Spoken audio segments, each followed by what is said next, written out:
What's up, guys? This is the local lore librarian, and it's currently extremely nice and warm outside. I hope you're all enjoying yourselves, because I am, and I always enjoy myself when I'm playing Frostpunk. You guys know that as a fact. I was thinking of hopping into the chat today to have a bit of a discussion about some issues and some ideas and some concepts. But instead, I'm gonna just do mostly lore today, talk about some ideas that I have for Frostpunk. And so far the game has done extremely well. I can't complain about anything in terms of playing. Currently, it's minus 120 degrees within Frostpunk's city of New London, and I'm just chilling in my house, relaxing and enjoying myself as I look outside at the people working. Oh, that's right. I'm the captain, bitch. Anyways, the Discord page lit up a few days ago about some suggestions and some ideas, and we had a couple discussions within our test runs of the Frostpunk Live scenario. Well, so far, nothing new has been released, but yeah, it's getting extremely colder. But stuff like that actually does happen a lot in the Frostpunk universe. It's not something to worry about. Things can change, devs might become quiet. The whole thing is to ensure that whenever they decide to release the content, it's up to their standard. So we might not hear anything for a little bit, and we might have to wait until they're ready to release it. But do I actually have a problem with waiting until the content is ready to be released? No, I don't. I have absolutely no problems with that. In fact, I kind of think it's a good idea to actually wait a bit and then release the content when it is up to standard. But a lot of people want to know when the endurance mode is coming out. They want a specific date. They want to know, yo, what's up, man? Shadow Knight is back. I'm good. I'm just in a bit of a sick fit right now in New London. Captain turned off the gen again. Let me give you a glimpse of what's going on outside.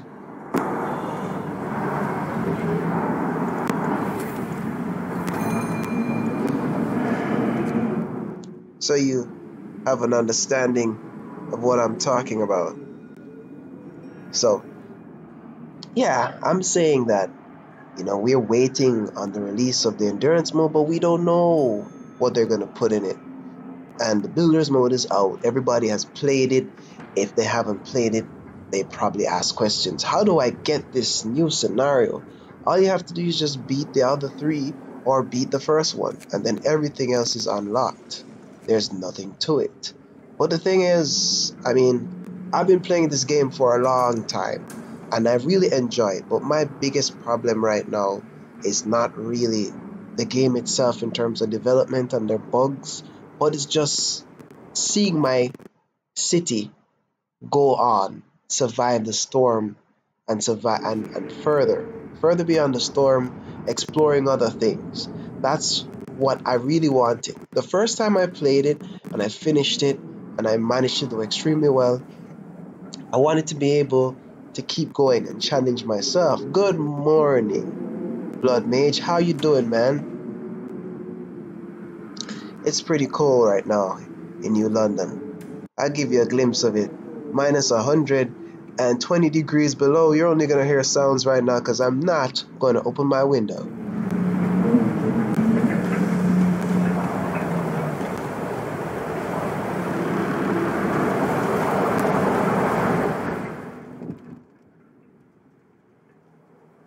Guys be talking about buckle up, it's getting colder. That dude says it's night for him now. Huh. Yeah, it's kind of getting to that point for me right now. I'm really just enjoying myself in this city.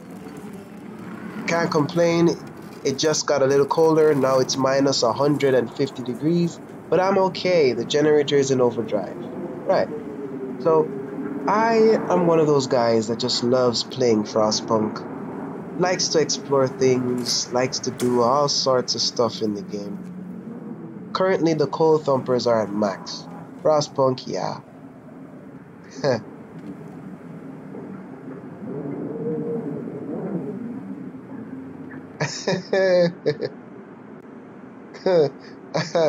I'm gonna close it right now.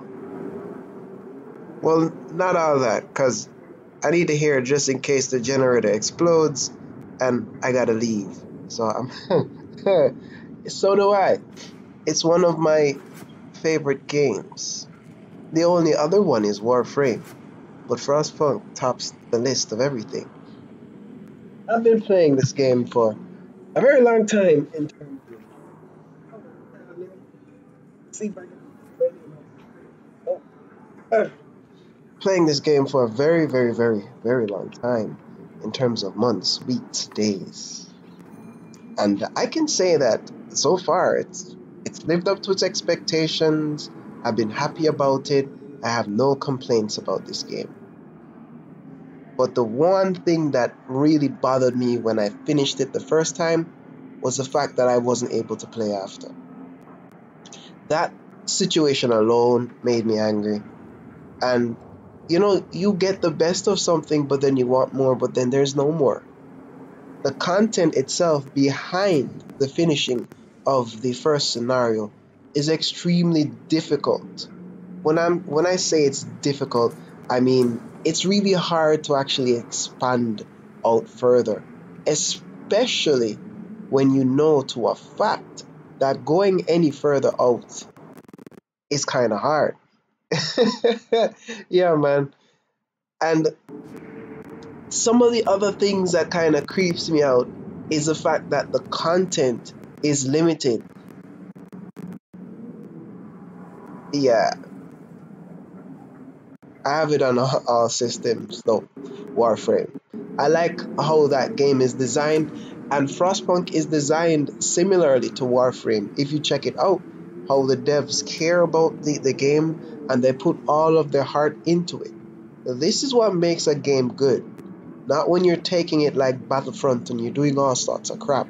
That's one thing I really appreciate about Frostpunk. The developers took their time and effort. When they were going to release the game early in 2018, before the actual release date, they said, hold up, we're going to take some time and add in a special vehicle. Fun fact, the game was held up to an extent. I could be wrong, but that's okay, because they wanted to introduce automatons. So yeah, the automatons caused the game to be hold back a bit. And then when they brought in these cool machines, my imagination just went wild. I was like, awesome! I get to use these crazy ass machines to do all sorts of stuff. Automatons can hurt people if they're not managed properly. But I'm saying to myself, if they're automatons, then there can also be automatized airships that can gather food while the hunters go around scavenging for it. That's a possibility that I'm looking at, and I'm thinking that is plausible, but it all depends on what the devs decide to do. The suggestion area of the Frostpunk community's 11-bit studio has gone crazy. I mean, super crazy. Some of the suggestions, if you got the time, you can just look through it, but I find it very impossible to actually scroll up because there's so many ideas.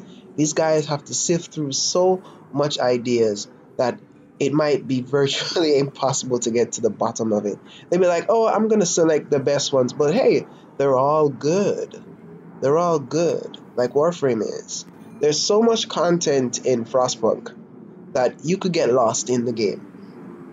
If you're playing Frostpunk, let's say you're playing Frostpunk at 12 a.m.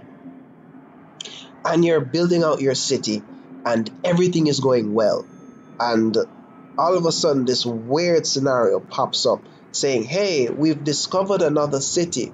Would you like to explore that city? That's one of the best ways to bring the endurance mode in. So it's out of somebody accidentally discovering an item or somebody coming from somewhere else within the Frostland saying, there's a city over there, you should plop your flag in it and take it over. Or there's an empty slot that we can probably use to set up an outpost. Or we can scan the Frostland or survey it or areas to set up small other settlements.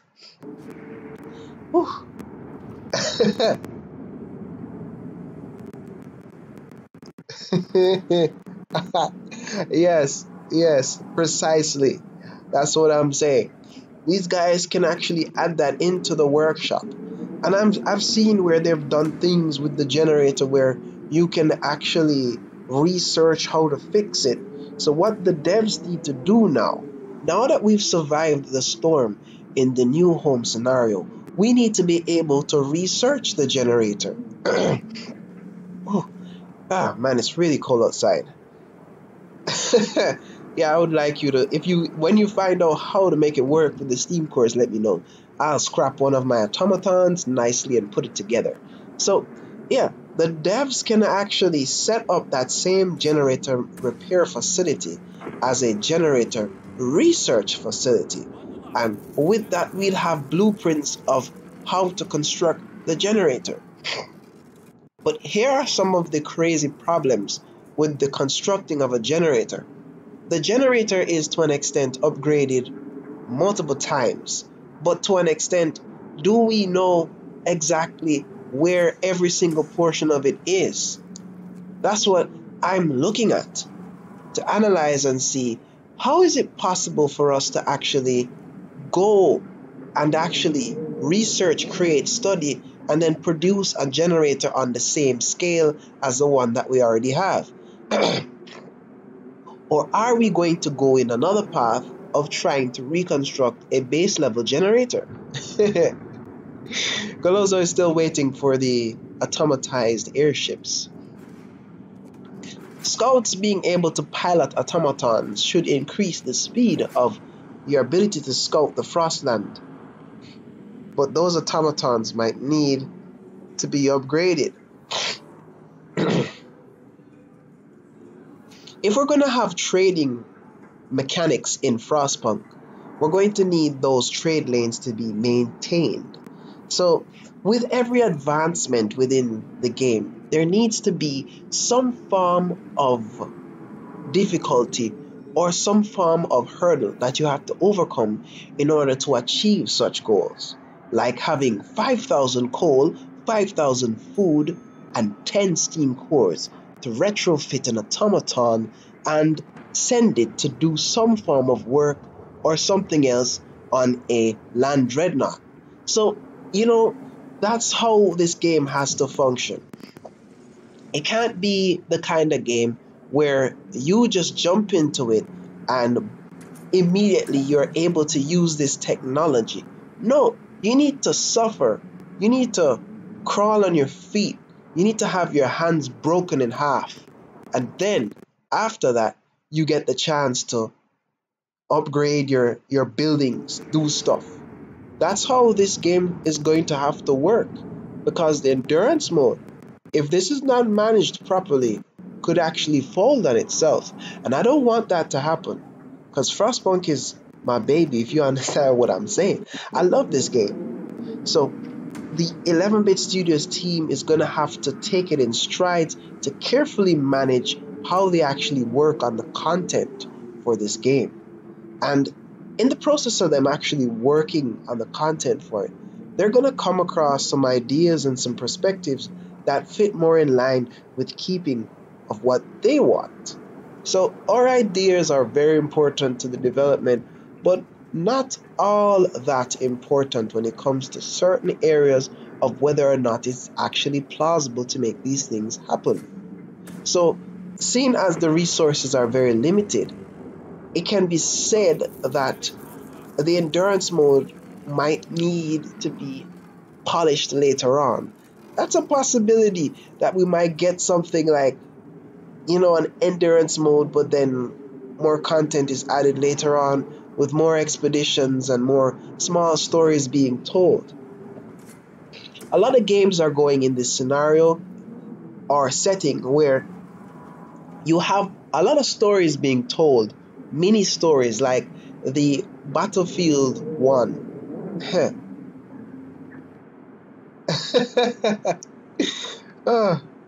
One steam core. Yeah, if That would be nice if you could build that, because then we could explore somewhere else, Shadow Knight, and find out what's really going on in this crazy area. The game's lore kinda fits in with a 2012 scenario mixed in with the mystery of The Walking Dead. When I say the mystery of The Walking Dead, forget about the stupid zombie thing.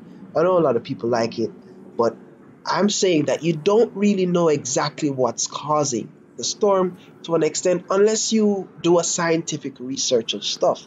Because even the individuals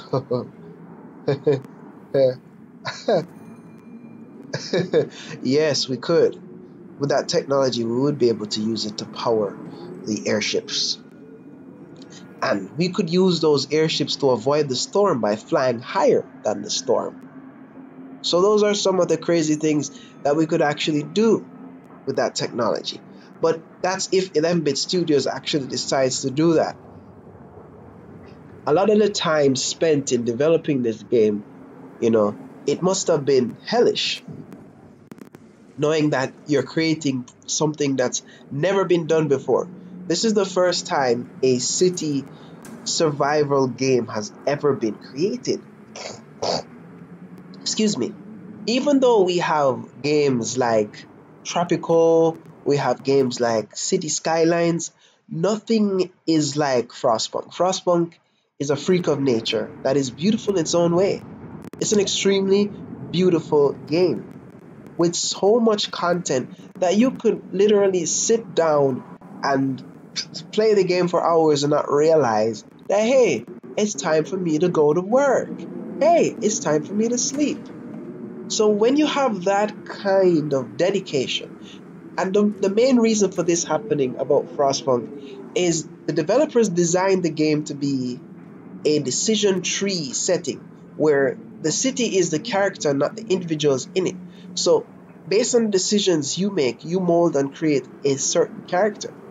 Now, if you're an authoritarian or a dictator, then you're going to have a dictatorship kind of mindset, and your city is going to be order.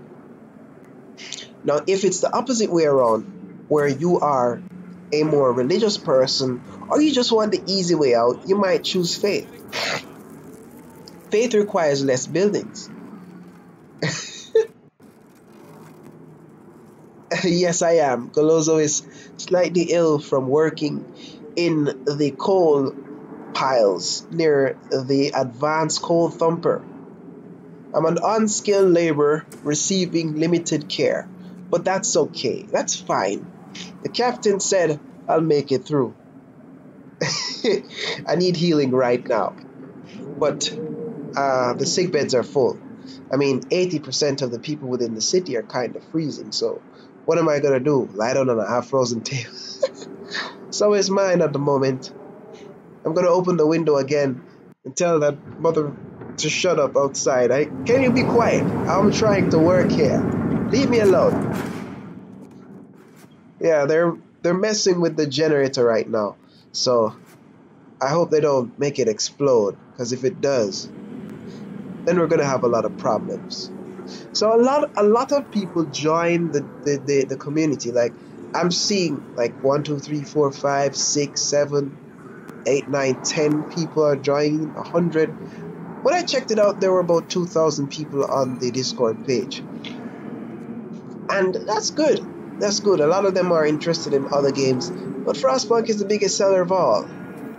Let's give a shout out to the creative individuals that made most of the visuals and mechanics for one of the most amazing games of its time, the Frostpunk universe and Frostpunk itself.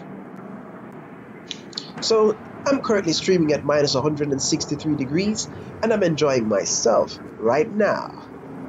But the truth, Golozo is extremely ill and is in danger of dying of frostbite. Wait, did I say frostbite? Frostbite engine. That shit is deader than a doornail. Probably a horrible joke. But back to the 11-bit studio situation.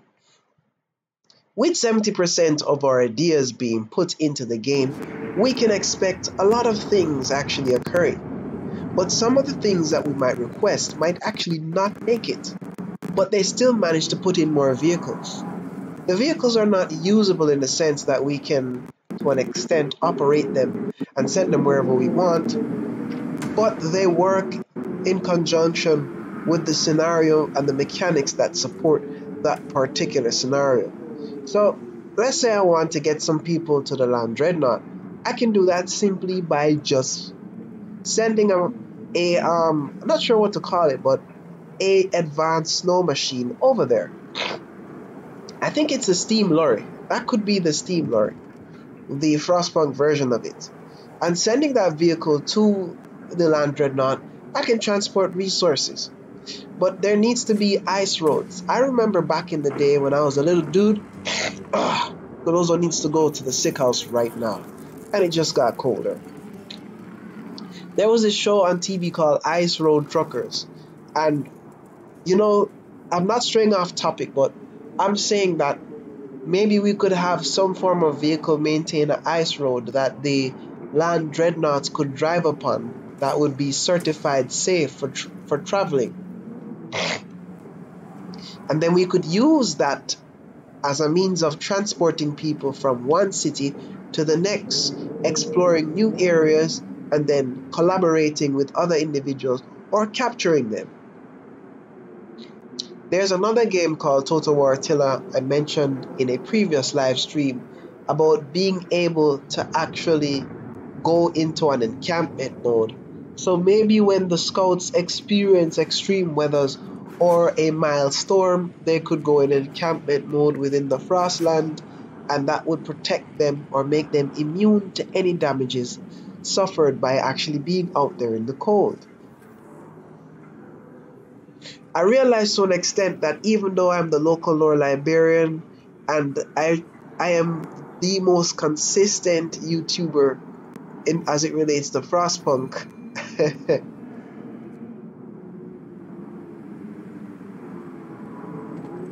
it's 160 degrees below right now, my friend, and I'm freezing. It is. It got a little bit colder, but now it's warming up. The sun is coming and the storm is over. I can see my salvation right now, although I have no hands at the moment. But yeah, so even though Golozo has been very consistent, Golozo is yet to really receive some love from 11-Bit Studios, but Golozo still provides the Frostpunk universe a lot of love and support. I've been stitching together the lore ever since I came across this game, talking about Etienne Lenoir, the creator of the Steam cores, and hinting at the guy that created the Land Dreadnoughts and the Steam engine.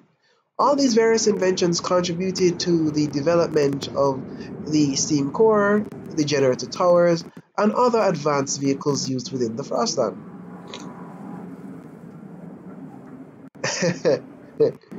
It's the year 1880. Yeah, that's the thing about it. the 1880 situation and the games that I've been talking about is I'm just trying to put things together to show that, you know, in an essence of how the game comes together, all the other games are related to it in terms of how 11-Bit Studios use the story mechanics and brought other things in. And the fact that the game takes place in 1880 to 18 whatever to the 21st century and beyond is interesting, because that was a time where various inventions and crazy ideas were being thought of. The analytical or the difference engine is one of them. It was a failed invention in our time, but somehow it managed to succeed within the Frostpunk universe. And I was saying to myself, if this thing was able to work so well, if they were able to achieve such great things, what else could they be doing? Because if we have a computer, a supercomputer that's able to work off steam and small amounts of electrolysis creating electricity, then we can advance the system, create a calculated system allowing us to observe weather conditions without needing a weather post. And that's what New London has. It's got some form of internal built-in weather facility. Oh, sorry, I'm so sick. If I die within this playthrough, that's okay. I'll be regenerated within the next one. I'm the captain. back to what I'm saying now. So the generator and the beacon are connected in terms of the generator provides the beacon with power, but the beacon has a lens that allows it, a lens, like an iris, that allows it to identify when the storm is incoming, and it can be used to forecast actually how much resources would be necessary to keep the entire inhabitants of the city alive, and to an extent also to keep the game going and the city surviving. But when as I would say, the beacon goes down, the weather forecast system is still working. So the next question is, what is the weather forecast system within New London, Connecticut? That is the question that I want to know. But I'm yet to get the answer to that, and I'll eventually post that in a lore video. But I might just do it like this, stream most of the lore video content instead of actually, making separate videos for them. But I love doing my animated videos, so they will make a return soon enough. There are other things that I also like about the endurance mode, and things that I think that the 11-bit studios could actually do. When I say things that I like, I mean the concept of it. The fact that you can now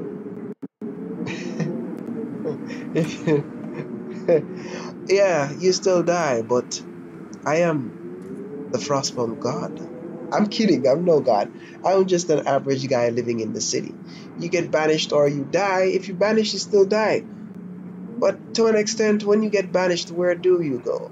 Do you just live your days out in the Frostland, or do you freeze on the outskirts? We're yet to see where this will go and what the 11-bit Studios team will do with it. But on the local lore librarians news, we know that there are a lot of bugs and fixes. But I still want them to fix not seeing the guys in the watchtowers. I want to see them in the watchtowers looking over the city and saying, "Hey, you there, lock him up," or something like that. That would be nice to see.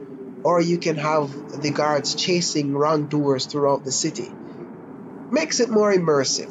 Makes you want to stop putting the game on super fast and observe the small little details. Like what they did with the Winterhome scenario. When you move the snow pit, they actually move the bodies from the snow pit over to the other location where you place it. So those are some of the things that I'm actually looking into, and I'm saying this is a good scenario, or this is a good setting to look into. But I am thinking that the new content that we're waiting on will be released sometime in the next 2 months or in the next month. It's possible. I'm gonna sneeze. Hold on. This is getting real bad. Jesus. Cold is really making me sick. Yeah. So if they manage to achieve that and they release the content and it's good, then I'll keep playing and playing and playing and playing and playing. And that's what I want to do. When you're playing a game like the Ubisoft Anno game, you keep playing, and the game has to tell you, hey, you need to stop before you kill yourself. So Frostpunk will be like that. If the endurance mode is successful, you'll be playing forever. You'll be playing the game so long, you don't even realize that it's 8 a.m. and it's work time. That's how good the Frostpunk game is gonna get. Why I'm saying this? Just the fact that you're able to explore new areas and research new technologies. If they just put that in, then that's it. And you don't necessarily have to keep on adding certain things to it. But you need to, when I say certain things, I mean you don't need, or it's not necessary to actually put in all the time new machines. You can put them in randomly at certain points in time and surprise the player. Or you have a group of assets that are already in the game, but they pop up due to certain circumstances and decisions. The same thing with the points of interest. Let's say, for example, we're in the Frostland and I buck up on this, or I encounter a resource cache filled with research papers, and I open it or I explore the area and I get some technology that allows me to build some form of wall, and then because I've researched that technology, I can now establish a wall colony and construct a generator within that wall colony. So the idea is that technology should be discoverable and researchable, because there's some things that are practical that you'll be able to research, and there are other things that should be a discovery kind of mechanic. So discovery and exploration will play a vital role in the endurance mode. With endurance mode coming up, discovery will be extreme. Me too. I love that game, Shadow Knight. I know 2025, I think, was one of those games that I couldn't afford because I didn't have the kind of PC I have now, but I would watch people play it on end. And I'd be like, that's the decision I would make if I was the head of that corporation. And that's the kind of feeling that Frostpunk gives to the average player who is looking, or the average patron that's looking to buy. I did a thesis piece on the loot box system and how it affects video games, and what I can say is that paywalls in video games actually affects your ability to advance, but if it's implemented properly, it can actually be a benefit. But Frostpunk has actually overturned that, in that they haven't added a paywall. What they actually have done is that they've given away free content and then made it known that there will be expansions.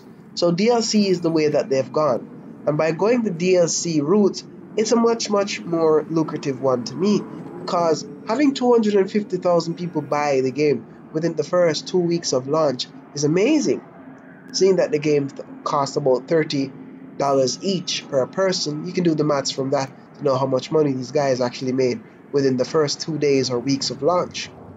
It says a lot about how people thought the game was and how well received it was. And the fact that, PC Gamer and the other news publishing sites gave it such high ratings also says that this game has lots of potential.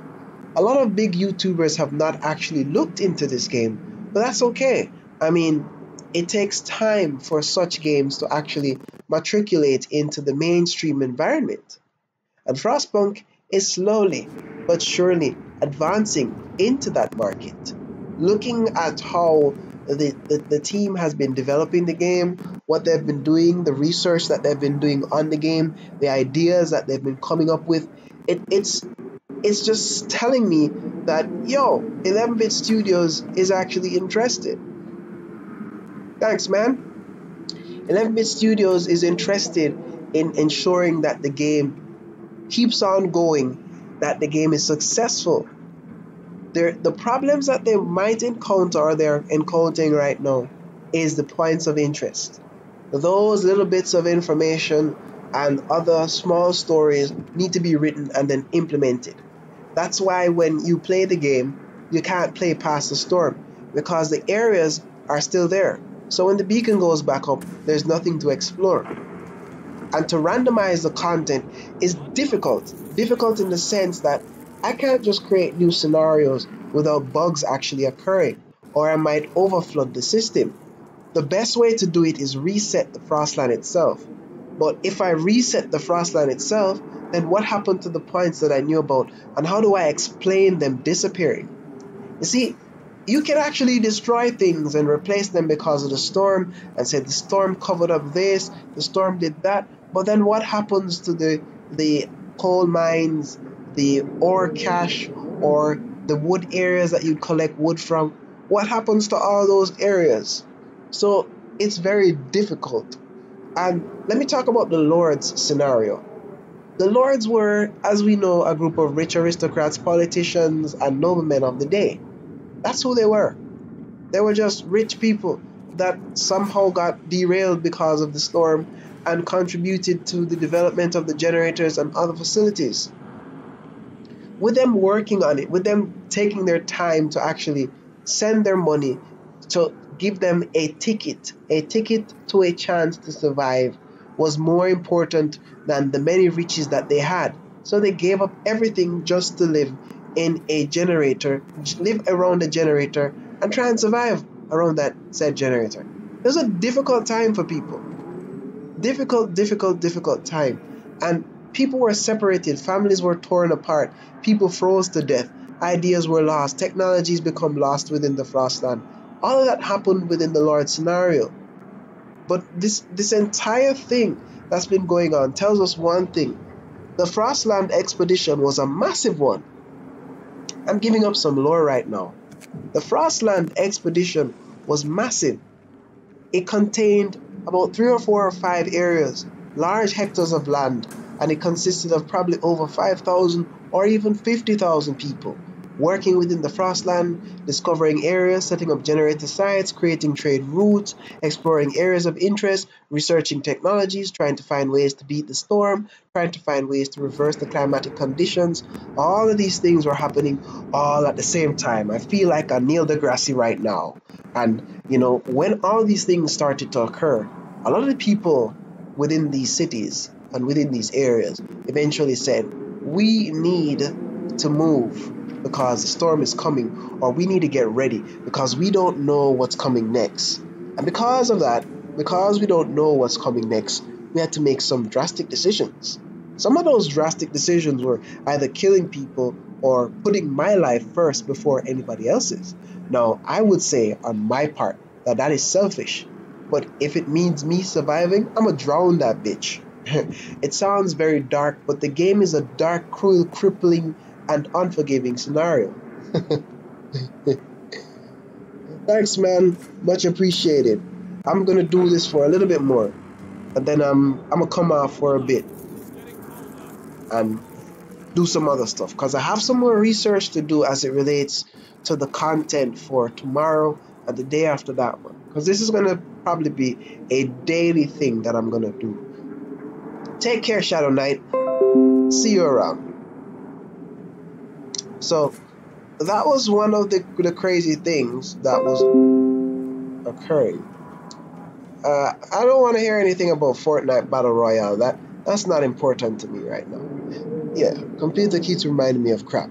So the fact that we are doing all of these crazy things within the Frostland, and the fact that it's a very unforgiving scenario, it makes the average man think hard. But it can hurt you.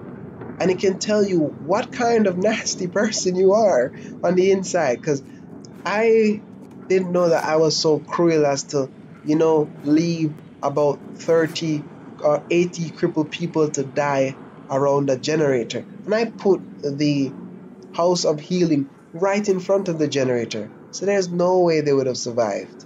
I didn't care. And that showed how evil I was. And I have to live with that decision. And I have to live with the screams, the horrors of knowing that those people never made it out. And, it makes you think. The game makes you think about the decisions you make. It makes you hold your head. And it can also make you rage quit. A lot of people might rage quit within the first few hours, minutes, seconds, portions of it. And when you rage quit, what do you think happens? You start over again. You say, I'm going to make things better. I can do things this way. I can do things that way. But it's really hard for the average man to actually get back into the city and start over. I mean, what's going to happen when you start over? The same thing could happen. That's the survivor mode for you. The survivor mode was good. It was a good scenario. And I appreciated it. And I loved it. But I'm looking forward to the endurance mode.